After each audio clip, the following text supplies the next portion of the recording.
Welcome to Metaphysical Monday. Welcome, welcome, welcome in.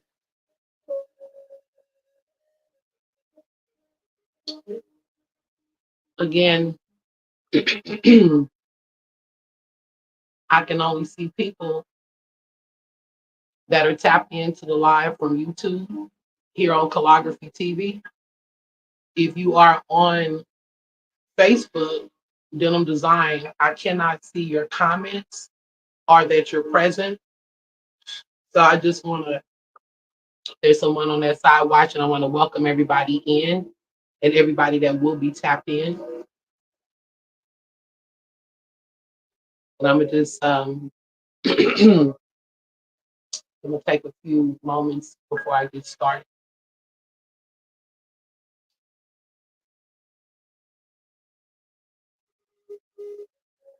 How's everybody doing tonight? My name is High Priestess Sister Kola Soljet, outline Nzingha Joseph. Iftu.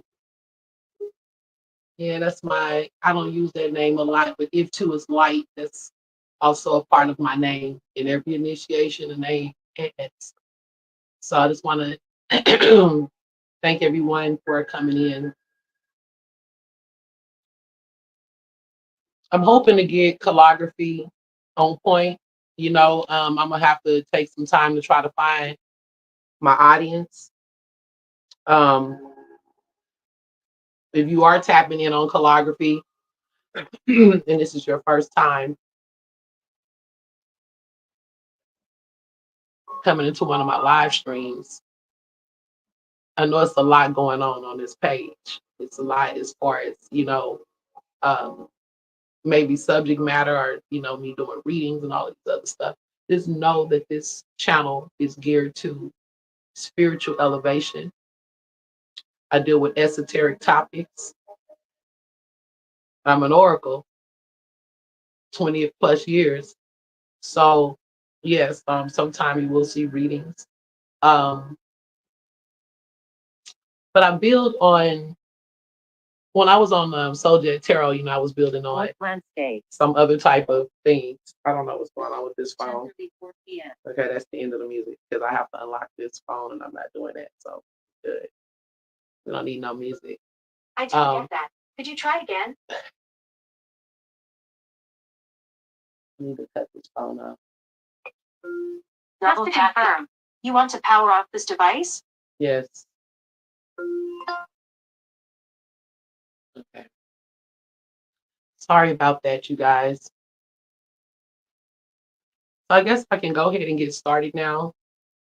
I'm gonna start with my singing bowl.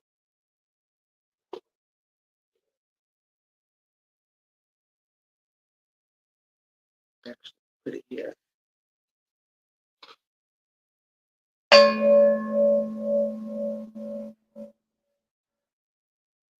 And again, this is sound medicine. To the first chime is to center the room. And go ahead and take a deep breath. Breathe in through your nose and hold. I want you to release all your stress, pain, anxieties, and worries, and just blow it out to the universe when you hear me ring the chime.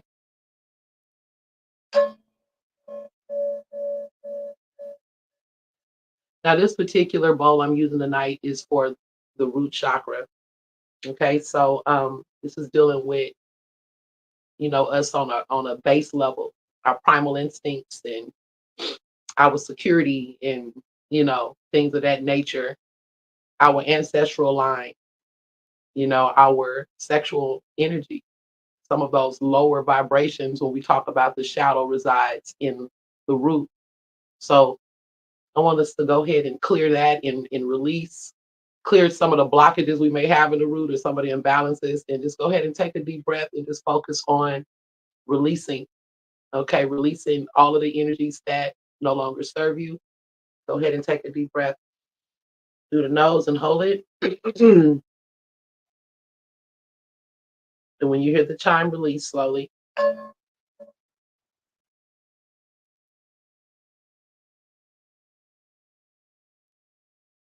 And one last time, relax your shoulders, everything in your face.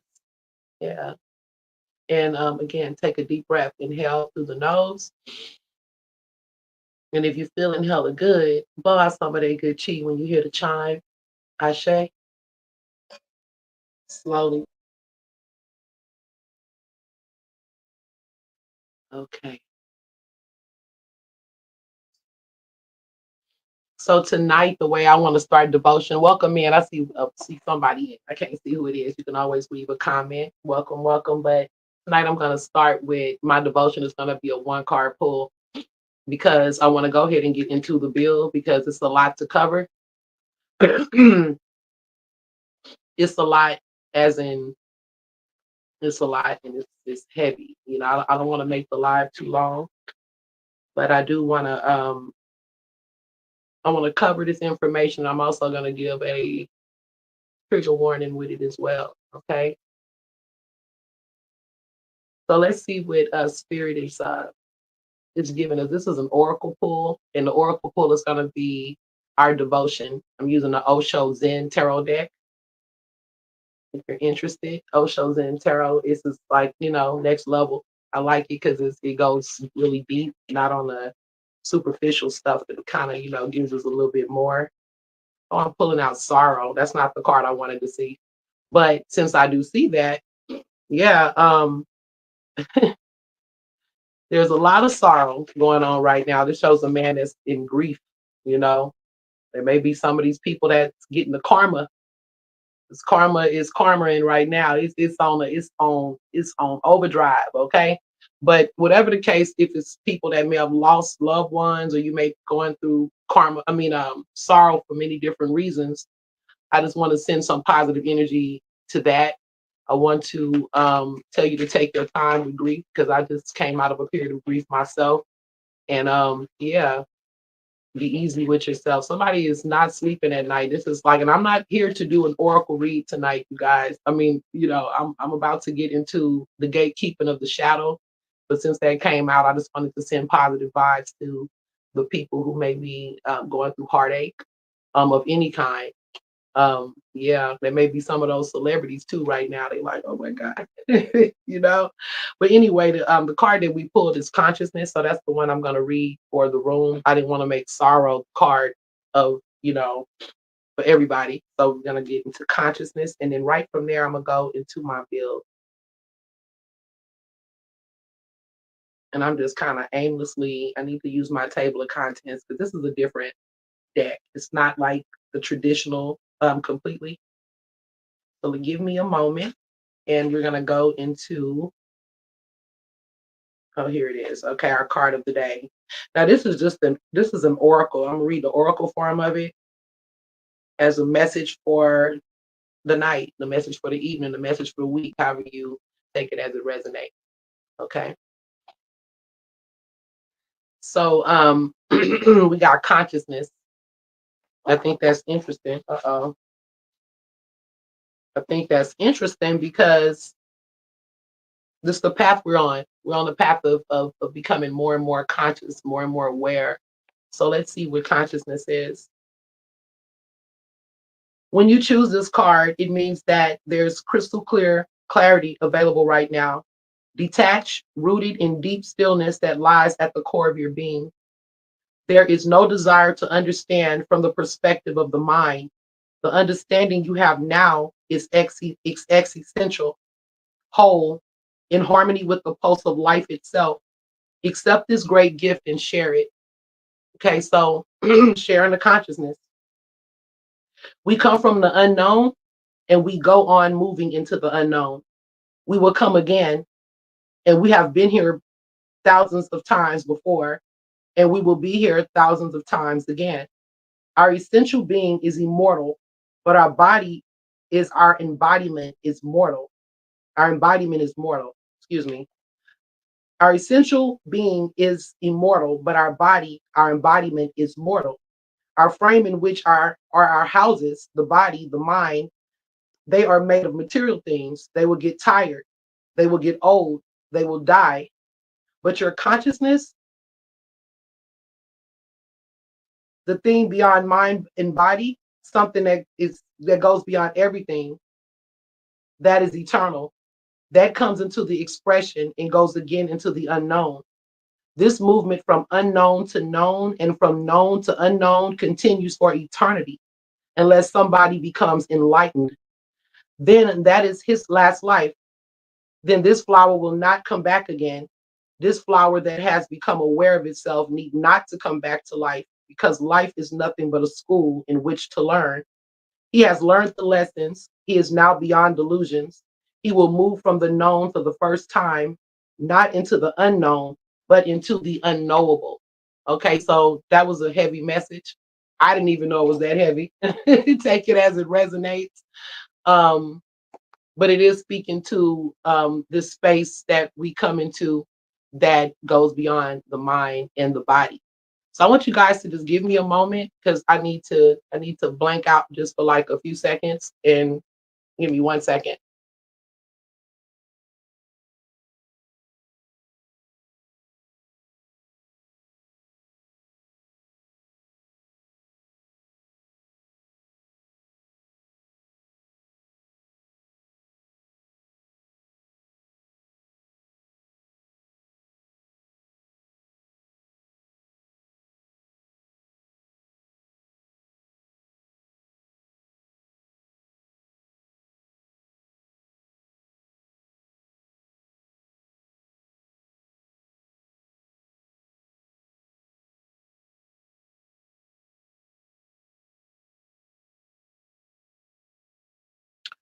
Okay, you guys, I do apologize. My allergies are bothering me, so I needed to grab something. Okay.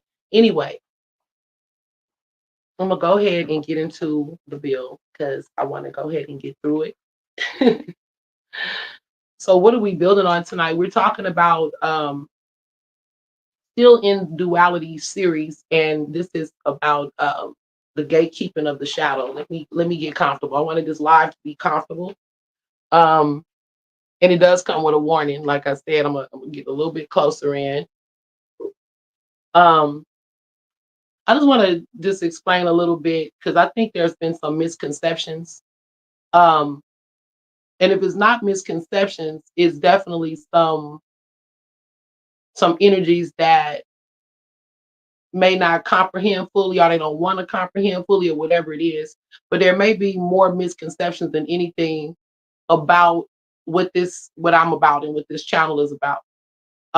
Yes, I am a priestess, but I'm not necessarily recruiting people or anything like that. I'm not here to indoctrinate anybody or to um, take you away from what it is that you vibrate with and what you're, whatever you believe or whatever you subscribe to. This is Soljet Healing, being a conscious outcast. The Calligraphy TV network is not only about spiritual soundness and mental liberation, or however you want to flip that around, liberation, um, mental soundness. spiritual soundness, however you want to put those, but that's what I'm about. And also, we deal with critical thinking. So, if you're a person that has issues being able to think critically, or that's something that's a challenge for you, or certain things make you upset when it comes to examining the self, then this may not be a live that you want to watch, because in order for us to become conscious and to grow and to elevate, then there has to be some level of self-awareness, self-accountability. If we want to see change in our world, then we have to be willing to make changes. Um, there's a lot of things that I can share, but I've been understanding that a lot of people don't really receive certain things that I bring. They don't receive me because, for one, I'm a woman, and I know that women of intelligence are women who has some form of what people feel is power. I don't know, it's relevant to what I'm talking about. It's it's not necessarily welcome. The reason I'm still here, even though I've lost viewers for different reasons, when I don't want to even get into that, but I'm still here for the few people that like to dive deep like me, and they want to hear what I have to say. So even if it's 9 people, I'm here for the 9, and that's all I can say. I don't know how this is going to be taken, but we're about to go ahead and peel into it. And what we're talking about tonight is, or what we've been talking about, is the shadow side of human nature. We've been talking about um, duality. Everybody has a shadow. You may have to go back a couple of lives, and if you missed some of those, there's some great lives on there. Check them out, and videos about different things. But in this in particular, my last 2 lives, even the Tarot Talk Thursday, I built on the introduction of gatekeeping the spirit or the shadow. Now, this is an interesting conversation because it's hard to it's no way we can examine what we call perceived evil in the world, or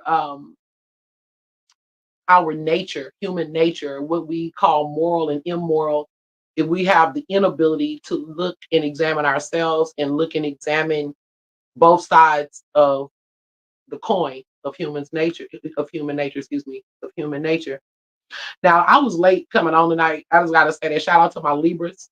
I could not make up my mind about nothing tonight, like nothing. I'm happy I wrote out my stuff earlier, my notes, but I didn't know what I wanted to do with anything. I need some help taking these braids out, really.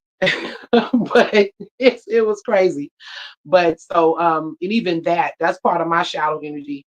Um, just me and time. It just me and time. I have a different sense of timing. I don't know. Even my favorite celebrities, Erica Badu and Lauryn Hill, that was my girls, and they seem to always be late too. So I don't know if that's an artist thing or a spiritual thing. We just are just a ninja thing. But anyway, let me go ahead, and I wanted to start every duality series with this.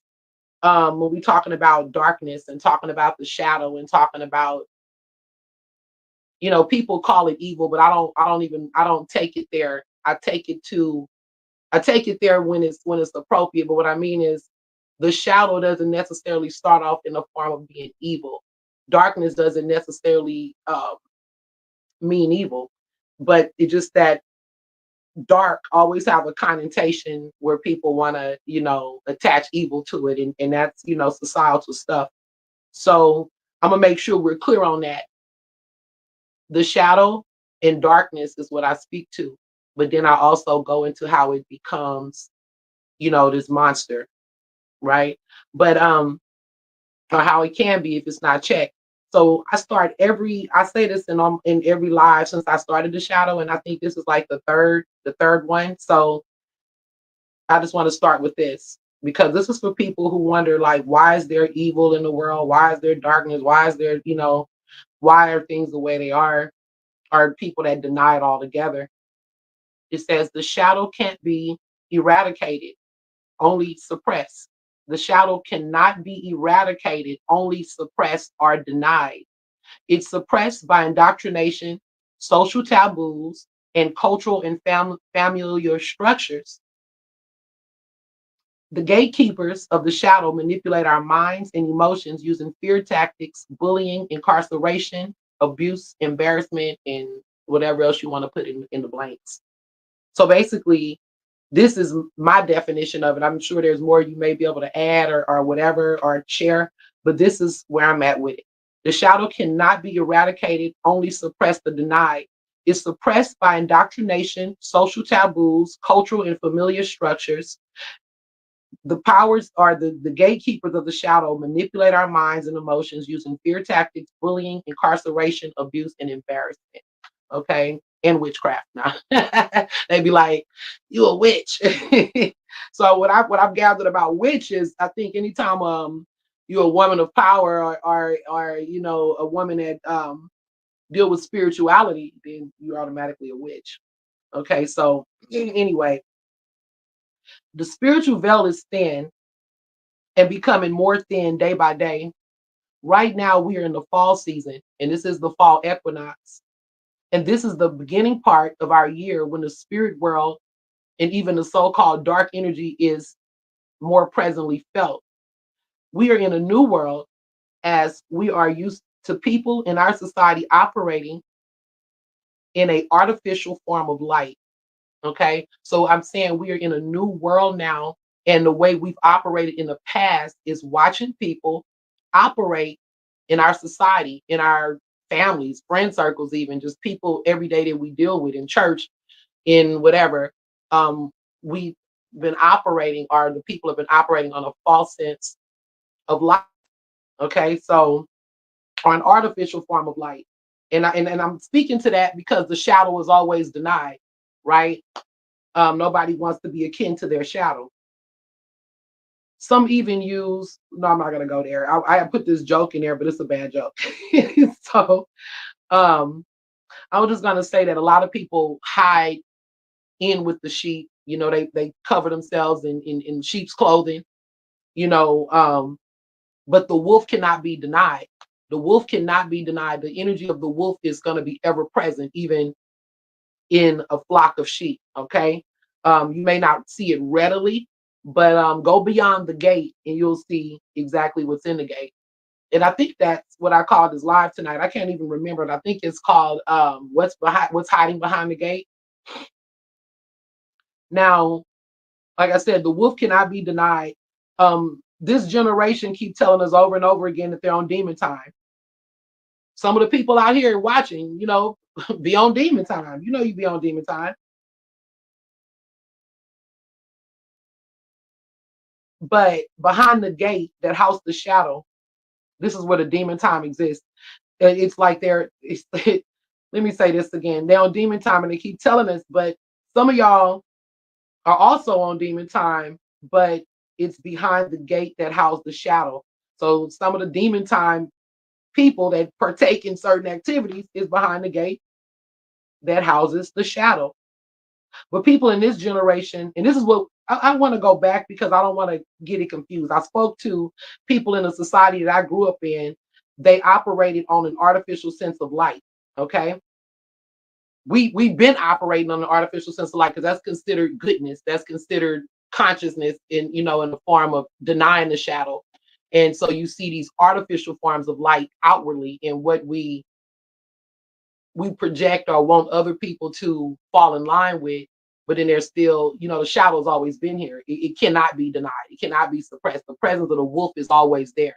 It's just if you have the keen eye or ability to see that energy, to see that the Bible call it discernment, and that's not like something new, so intuition, being able to read the energies that's in people. But because we just took this on this persona that everybody is wholesome, is supposed to, I don't know. It's hard to even it's madness. It's madness. It's like, let me keep going. But people in this generation are extremely comfortable operating in the shadow without ridicule, shame, or penalty. And I've said that before, but I want to continue to say that So as we go on to the next thing, you know what I'm speaking of. Okay. So is there anything I need to go back over with that? I've said this before. I've just kind of went over it again. And so what's going on is it's like when I talk about this shadow, I mean the shadow is it's nothing new. You know, we're born with this. The shadow is just as old as creation itself. You can't have one without the other. We have light, we have darkness, we have so-called good and so-called evil. And just it's the polarity or duality in opposites, which duality and polarity have two different meanings. Shout out to Kefra. But people in power controls the flow or exposure or disclosure, the consequences or non-consequences of what is lawful and unlawful when pertaining to moral codes of conduct in our society based on how it suits the agenda of those in power. I'm gonna say that again. These are all my words, and this is my first time reading over the notes. I was just writing off the head. People in power controls the flow, exposure, disclosure, the consequences or non-consequences of what is lawful and unlawful when pertaining to moral codes of conduct in our society based on how it suits the agenda of those in power. Meaning, if there's someone righteous in power, then we're going to have our so-called righteous, or someone that has a different moral code, then we're going to have a higher bar to morality. If it's someone with a lower moral code, then this speaks to what the laws dictate.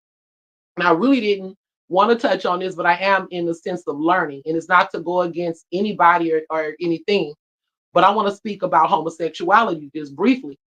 When I came up, that was extremely taboo. It was a taboo subject. Um, People didn't talk about it. Did it exist? Of course it did. It's always existed, but it was one of those things that it was like you don't go there, you don't talk about it. Um, we didn't even understand it when I grew up. It was like one of those things that it just wasn't something. It was a taboo thing that, and I mean, and up until recently, we've come. The world has made strides in the way they receive homosexuality and even other things like the transgenderism and just different alternative lifestyles, even tarot. But I want to speak to this because when we grew up, it was a whole different world. I mean, you would be ostracized, you could be shunned, all these different things. But through, as time has moved, this is something now that's pretty much well accepted. This is something that that's not considered, it's considered natural and normal in society, where it was a time where it wasn't. So again, the powers that were, the powers that be, they decide the moral code of society, what's lawful and what's unlawful, what has consequences and what doesn't have consequences. And I'm speaking, let me be clear. Right now, I'm speaking of the Western world. I'm speaking of Westeros. I'm speaking of America and Europe, not necessarily all over the world, but even all over the world. But there's different penalties. America has a different lifestyle. We have a different, just a whole way of living than as do Europe, than people in other countries that have more restrictions. It was a time when the things that I do, read tarot cards, speaking out like I'm speaking now, that was considered taboo, and it's still considered taboo in some companies, in some people, the way some people may see it, view it in some schools of thought, some religions, whatever. It's considered to be a negative thing.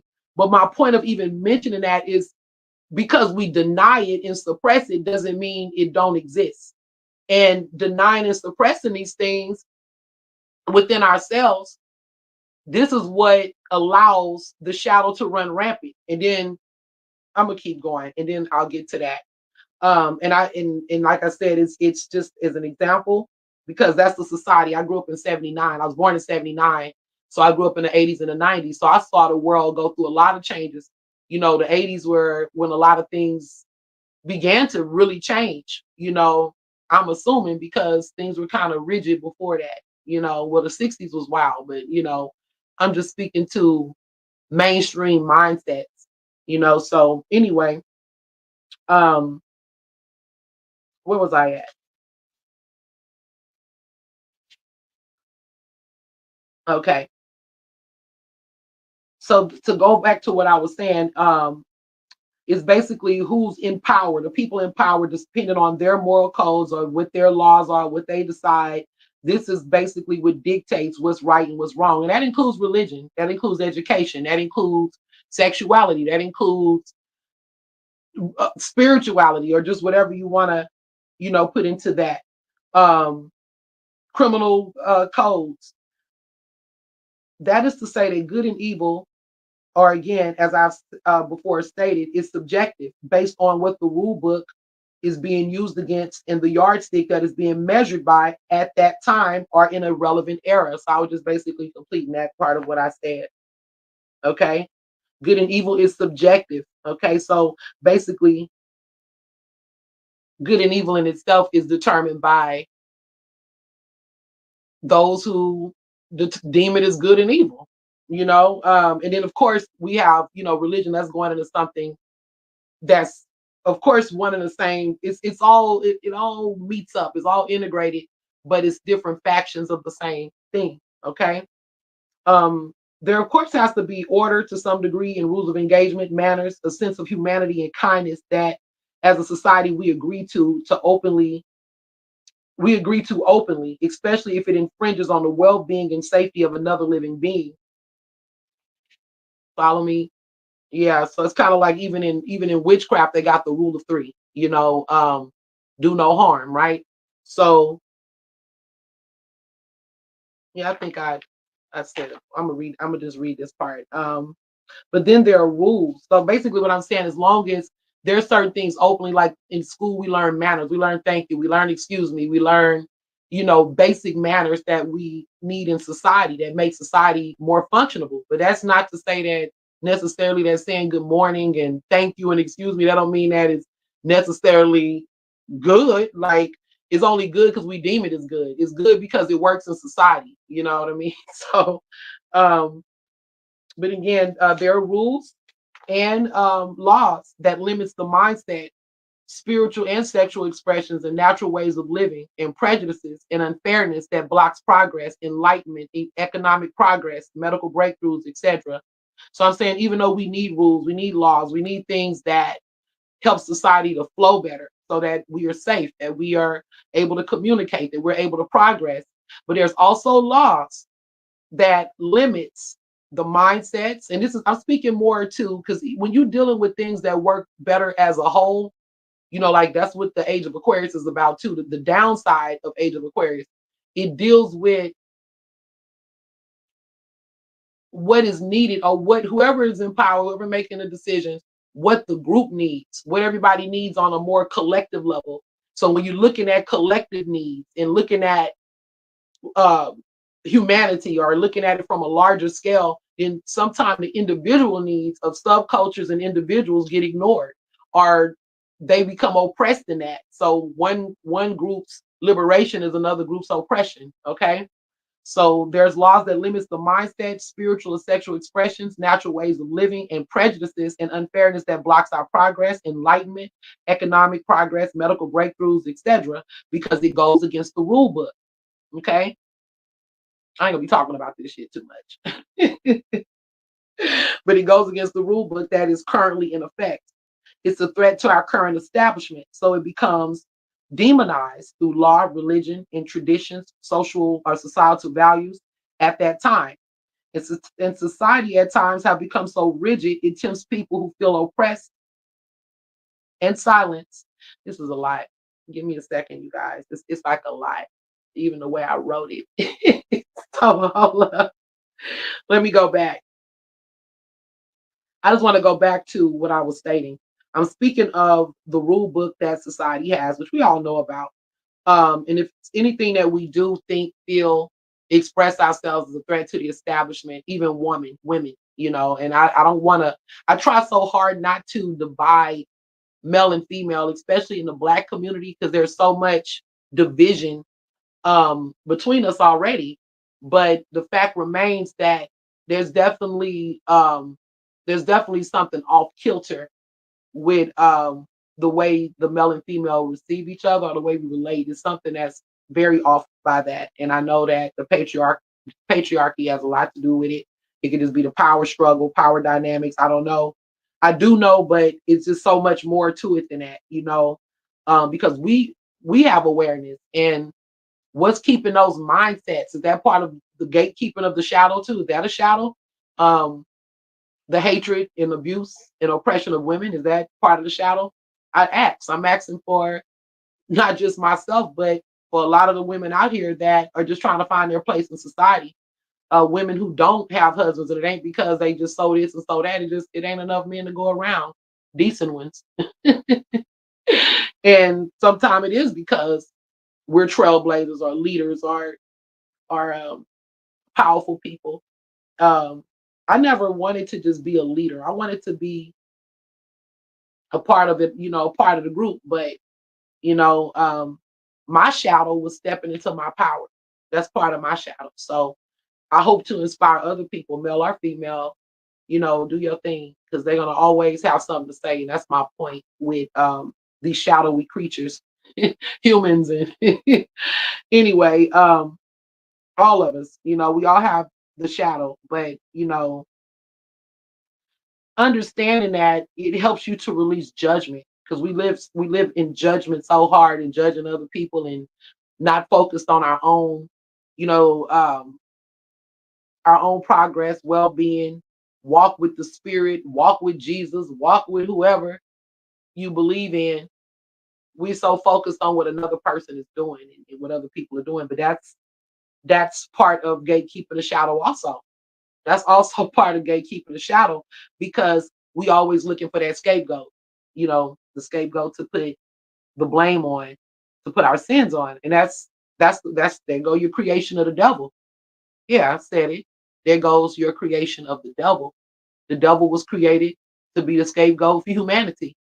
When in reality, and I kind of got off but it doesn't matter, because it's all the same subject. In reality, the only devil that truly exists is the devil that's inside of you. But because we can't receive that within ourselves, or not wanting to see that flip side of the coin, we have to have that convenient scapegoat to put it on. Just like when I use the example of the Dr. Jekyll, Mr. Hyde example. Okay.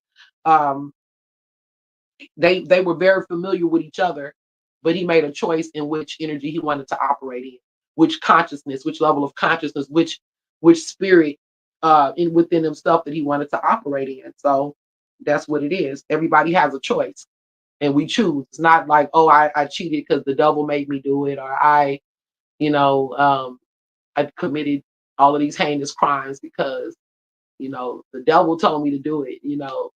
I wonder, there's a fine line between mental illness and these devils we talk about, and not just mental illness, it's straight damn evilness. It's a choice that you make. Anyway, I don't want to get too far off of the bill, and I hope you guys can receive it, male or female. I don't want to, you know, um, insult anybody, because we're all in this together. I'm not exempt. The only difference with me is that I'm learning more and more about my shadow, so I don't have to spend so much time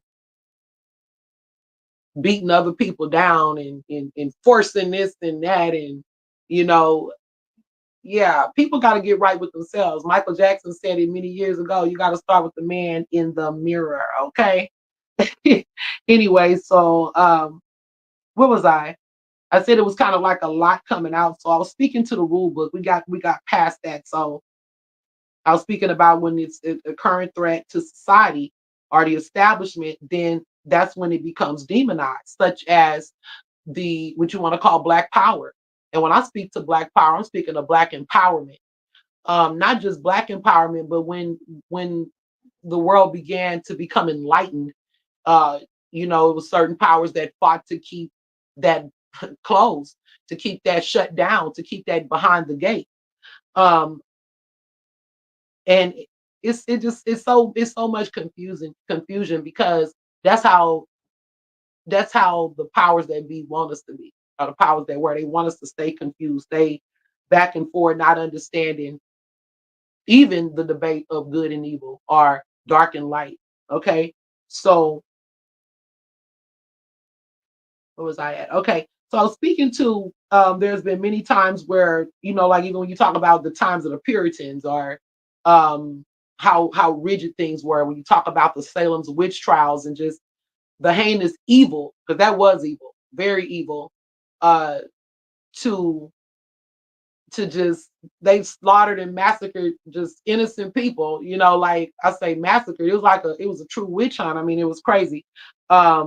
For people, that they just cast these names and demonize different things without even having thorough knowledge.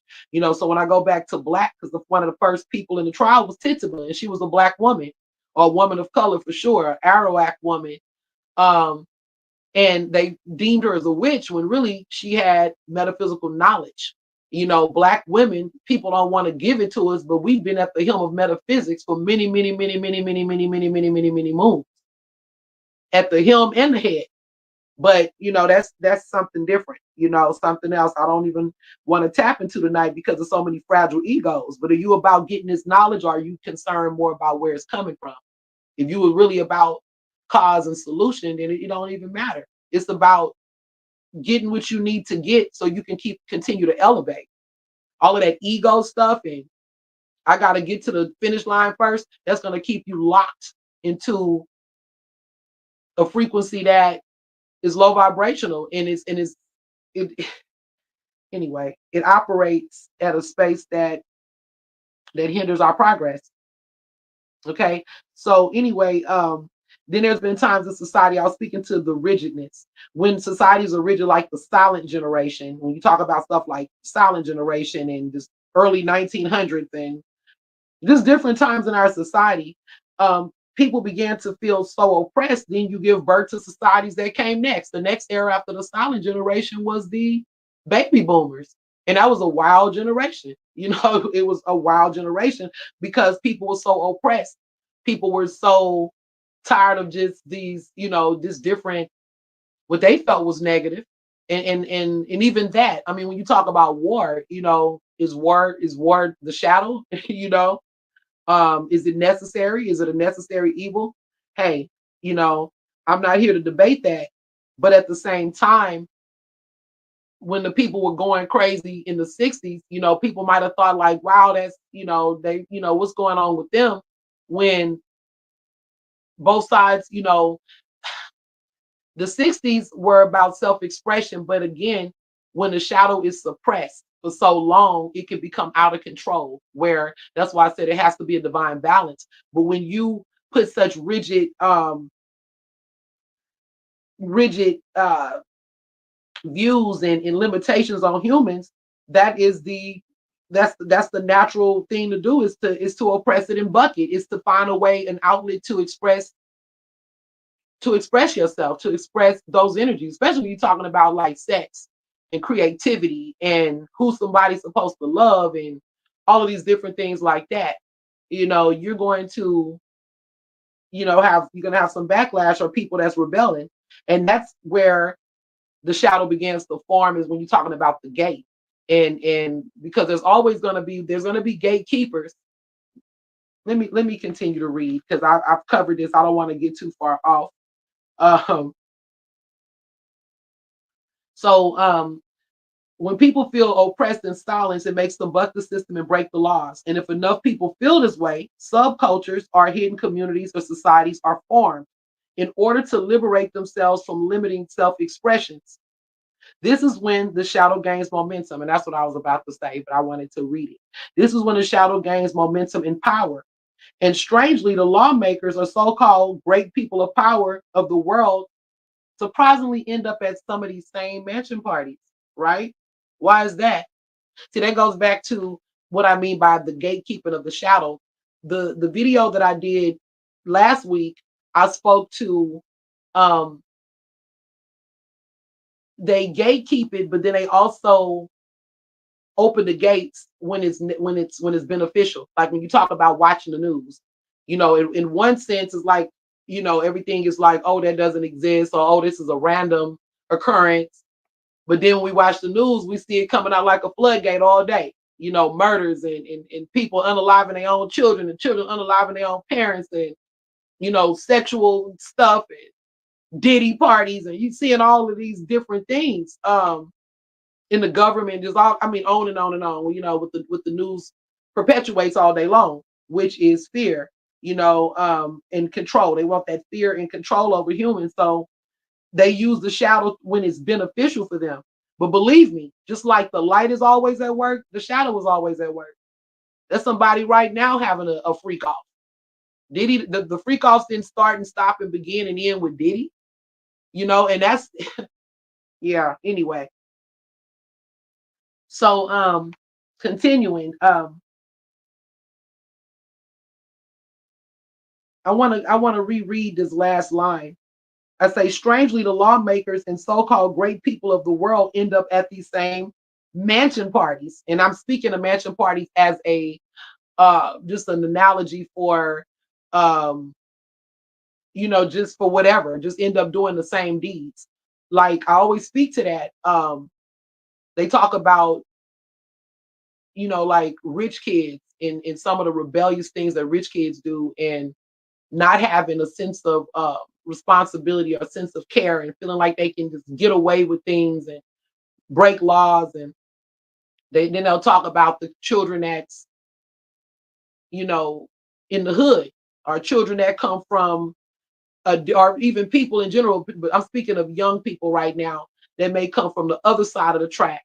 And they're so much on the other side of the track, or come from homes where there's no structure, where there's no discipline, where they're pretty much doing whatever they want, where they're pretty much talking back, or doing whatever they want to do. Parents not even home most of the time. And you'll see some of this also happen in rich homes where the parents are not dealing with the kids, or just different, whatever it is, losing control of their children for whatever reason.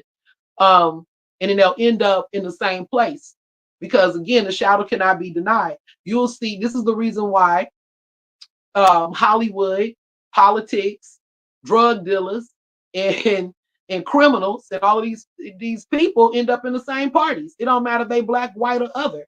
The thing they got in common is the ability to express that low nature, and sometimes without boundary. I mean, sometimes it's good to be able to go into places where you like to kick it a certain way, and it's good to be able to be comfortable and be like, okay, I smoke weed, but I can't tell the people at work I smoke weed. So I want to go with my stoner friends.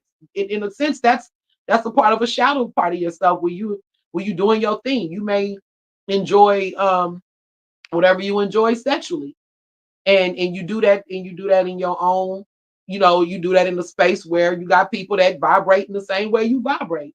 Like myself, I'm into to metaphysics and occultism, even though I love people, and people of different walks of life. It's nothing like being able to build, or even conscious black people, to be able to build in those environments, to bounce off ideas and information, and we have to do some of these things in hidden spaces. But it's very liberating to just be able to be yourself, when I could just take out my tarot cards and not have to hide them. Just whatever that is. And people know they feel good. Whoever I'm talking to, you feel good when you're able to be in a place where you can bring your whole self in the building.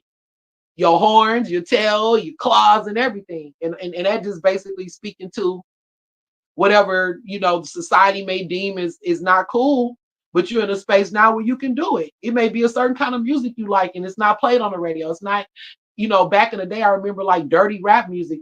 That was like, people be like, passing them tapes. That was definitely not nothing played on the radio. So little kids, they sneaking off in the rooms listening to, rap with cussing in it, and rap that was, derogatory. And even just us in general, we like that shit. That was a part of the shadow. We like gangster rap and things like that may be considered negative, or even just whatever we do in society. I can go on and on with that, but I'm sorry, you guys. I keep moving my arm because I'm trying to fix my sleeves. So anyway, yeah. But my point is, there's really no separation. Then you got those people that are creeping to the scene, like they not sure they want to be in spirituality, or they not sure they down with whatever the alternative lifestyle is, or just whatever it is. They're not, they know it's in them, but they suppress it, And I was a suppressor of a lot of things, not that per se, but just different things that I didn't want to embrace. Like when I first started drinking and different things like that. And the next thing you know, I'm able to just get in my comfort zone. But it was a lot of things that I was kind of like, then I would just, but I'm good with that. But that's what I'm telling you, what brought me to this place that I'm in now is because suppressing your shadow, period. Rather it doesn't have to be anything that deals with sex or drugs nor alcohol. The shadow could be certain ways we have, certain traits we have that we hide, but you can only hide it for so long because the shadow cannot be denied. It's going to come out in different manifestations, just like people that don't deal with grief, trauma, or pain. It's the same thing. It becomes a shadow, the shadow energy within yourself, and it becomes other things. And that's why I said, I'm not saying that evil doesn't exist by no stretch, because I've used the term evil a few times, but I wanted to focus more on the darkness and shadow, not necessarily being evil. It's not, just because something is in the dark or something is in the shadow don't make it evil. Okay. It's only evil by, whoever moral code you're going by.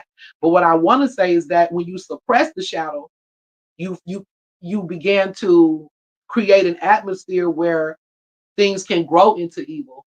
Things can grow into evil because it can't be denied, and you're doing all you can to suppress it and keep it in, for whatever reason. Okay, so since they too are suppressing their own natures, um, many of the ones who are the so-called good rigid rule makers are the same ones hosting these opportunities to express their dark deeds, whether it's drugs, sex, violence, trafficking. And this is how the underworld, or so-called underbelly of society, was formed. You get what I'm saying? Does that make sense? I hope it makes sense to you.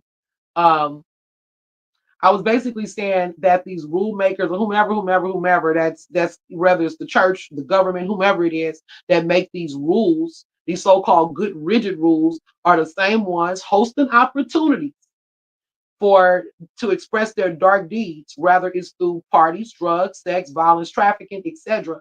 This is how the underworld and so-called underbelly of society was formed. When you create too much restriction, you incite much rebellion. Okay. And I'm saying this is how it was formed because, I mean, what other way could it be formed? Either we living out loud and living our truth and living in the light and the shadow and doing what we do, or are there someone who makes the rules? It may have been a time when the rules weren't in place, so society was more wild. And I did speak of the '60s, but not even just in the '60s. I can even speak to slavery. um, in slavery, things were definitely rigid and there was much oppression. But I do also know, I've read about the orgies, and they would use our spiritual gatherings, which is not necessarily for orgies, but people will fall into this spiritual and sexual frenzy sometime, and it came down to that. People were like wilding because even white people was joining slaves, and in these parties, if you will, or gatherings or rituals, because they were so oppressed and suppressed. They were expressing themselves. It was the only time they can feel free and feel good. So even though that's not something I want to ever partake in, an orgy, it's I can understand and intellectualize. Even like the people back then, they don't talk about it a lot. But when you speak to a lot of people that were homosexual, um, and I was reading about these soldiers, and reading about seeing pictures and stuff, that again, the shadow being suppressed. Um, and it was sad to me because they had people that, I mean, you've even seen it with Celie and Suge Avery. It wasn't so much about sexuality, it transcended that. It was about another human being needing love and affection, and anything, because they're at such a low place of not being able to express anything or feel anything to a degree. So that's the way it played out for some people. For others, they did what they did. They found spouses, or and sometimes was separated from them. So it was a rough condition.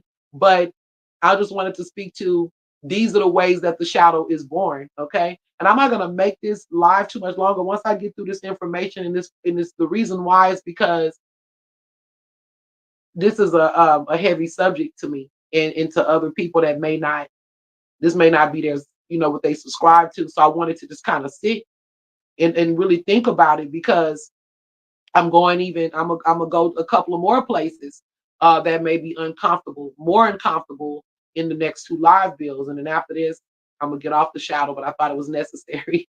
I'm rocking with it through October. So okay, so let's get through the information that I wrote out. Okay, so I was speaking about, when we, these opportunities for these subcultures and these gates even to be formed, because we talk about gatekeeping the shadow. The gatekeeping part, like I said, is the way society will put you in a space where, they're going to keep you in check over the same things that they're partaking in. They're going to talk about it. They're going to make it loud for you. Like, look at what this person's doing. And the same people sitting here talking crap about P. Diddy, they probably having freak offs right now. I'm just saying, okay? Not for everybody, but definitely not for everybody. But I'm just saying, it's that cluster of people that they do a lot of stuff, everything under the sun. And maybe it is a majority of people. I don't know.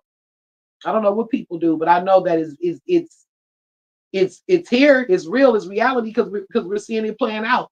And we're seeing, people affected by it when it's kept quiet, not just that, but just other things. It's a lot that I want to touch on. But tonight it says, so why do they gatekeep? Why do they gatekeep? Seems like a paradox, since all humans, whether in power or not, has a shadow or a dark side to their nature. But no one wants to be considered bad or unvirtuous or even ungodly. Like the Emperor's New Clothes. And I know you guys know the story of the Emperor's New Clothes. Most people know the Emperor's New Clothes. And if you don't, just I'll go into that afterwards. But like the Emperor's New Clothes, no one can bear the pain of truth or embarrassment of being the one who is exposed, yet everyone is guilty. So, the Emperor's New Clothes, mostly everybody has heard the Emperor's New Clothes. It's a childhood story. I'll just go over it real quickly. Um, the gist of it, the Emperor's New Clothes is about a king who was very vain, which is already a shadow trait.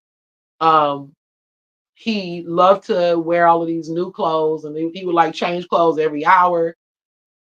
He was just obsessed with this vanity of looking good, to the point that he didn't even take care of his people. He wasn't even involved in the matters that a king should be involved in, and taking care of his kingdom. He was too busy looking good, right? So they had some swindlers that came to town, and it's funny because the swindlers is also of the shadow. Or are they? Or are they? You know what I mean? This is a perfect story for duality.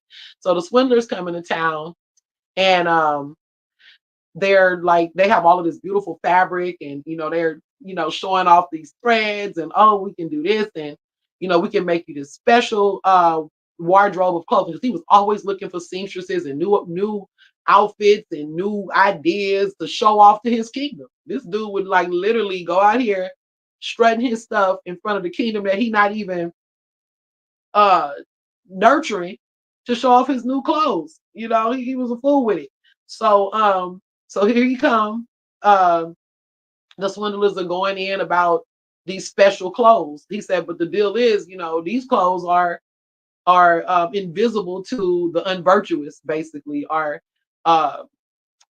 even said it would pick, anybody that can't see this fabric is an unvirtuous person, or even dim-witted, and you'll find out who are the people that's shouldn't be in certain positions that you appointed them.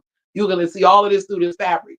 If you have a righteous heart, if you are a righteous person, and you're going to be able to see how beautiful the fabric is, and how beautiful these this clothing is, right? So he's like, oh yeah, oh yeah, oh yeah, because he's vain and he's also prideful. So here we go again with pride. But these are the swindlers teaching him a lesson. So they pretend to, they're sewing up all the clothes and making his wardrobe, but it's all pretend. They're not, it's all invisible. They're just doing this, and but his pride is so great that he pretends to see it. Like once they bring him these invisible clothes that they didn't make, they just swindle him out of all of his money. He's all like, "Oh yeah, it was beautiful. I see it." Invisible clothes. He's literally, taking little invisible pants and holding them up and putting them on, and it's just crazy, right? So he's all excited about these new virtuous clothes that he can see, but he can't see, right? Because there's nothing there to see. So he explains it to the crowd or the kingdom. And these people, like when I'm talking about how society operates and just how we will try to disassociate ourselves from truth in an effort to be correct, in an effort to be we'll be comfortable with a lie if it puts us in a good light versus being honest because it may risk being exposed, right? So, obviously he's wearing the new clothes and he's going out, showing the kingdom his new gear. And he's, a little round chubby man, and he butt naked, like butt booty naked, right? And I'm sure the people was gasping on the inside because clearly they can see that this man is butt naked. But nobody in this kingdom would admit it. Like they all just dealt with the lie. Oh God, you look so good. They sitting there like, oh yeah, oh wow, that's beautiful. All in an effort to appear virtuous when they operating in this shadow the whole time because they're living this lie. They won't be honest. They got the king making a damn fool of himself. So to that detriment, right? Not no one would even tell him about himself. That's just how they was operating. And then it took a pure-hearted child to step out of the crowd and says, but he isn't wearing any clothes. So that's the emperor's new clothes. And he's only a child had the heart to even speak the truth. So let me go ahead and wrap this up because I'm coming to an end. Um, so it says they would rather pretend not to see the truth than to wear their own shadow. So they would live in their lies, which is dark, than to deviate from society by being the truth. But only a child with a pure heart was able to speak the truth as plain as it was seen. But this is exactly the attitude that perpetuates the darkness. Excuse me. This is exactly the attitude that perpetuates and darkens the shadow. And yes, you can actually darken your shadow. That's what I'm speaking to. The shadow isn't evil. The saying the dark side isn't evil. It's when you uh when you don't bring the shadow out to be healed or to understand it, to bring awareness to it or know how to integrate it. When you deny that it's not there. To deny the shadow is what creates this form of evil. So yes, you can darken and corrupt the shadow. People tend to automatically think that the shadow and darkness and duality automatically represents evil when it just represents that which is hidden. Okay. People tend to automatically think that the shadow, darkness, duality automatically represents evil when it just represents that which is hidden. Just like the word occult, not cult, but occult, OCCULT. It represents those sciences, that which is hidden, not necessarily evil. Okay. But this is what we've been indoctrinated to believe. And this is because the shadow is being controlled and the gate kept it. It doesn't mean it goes away. Let me go back again. Just because, excuse me, let me see. I kind of missed my place, you guys. One moment. People tend to automatically think the shadow, darkness, and duality automatically represents evil when it just represents that which is hidden. And you know what, also as a Black woman, what irritates me with that is because the word darkness is such a blanket statement to the point that even a dark skinned person, a dark person, people my color darker than me, dark, black, whatever, people of color, but really dark, like dark, dark people, anything that comes from the celestial ilk of anything that comes not celestial, but anything that comes from the Black school of thought, anything that we create that's not of um, this so-called purity, especially of that which the Christians uphold, then is automatically considered evil. It's automatically considered something bad, which is very unfortunate because That's erroneous. Okay. Um, so I want to go back. People tend to automatically think the shadow, darkness, and duality automatically represents evil when it just represents that which is hidden. This is because when the shadow is being controlled and the gate keeps it, it doesn't mean it goes away. So just because it's being gate kept doesn't mean it's going to go away. It does the opposite. It grows into something so burdensome, a monster or a demon can be born. When the shadow or darkness is not nurtured or brought into the light for healing or awareness, it creates or activates the evil trigger, which in Ifa we call the Ajagun.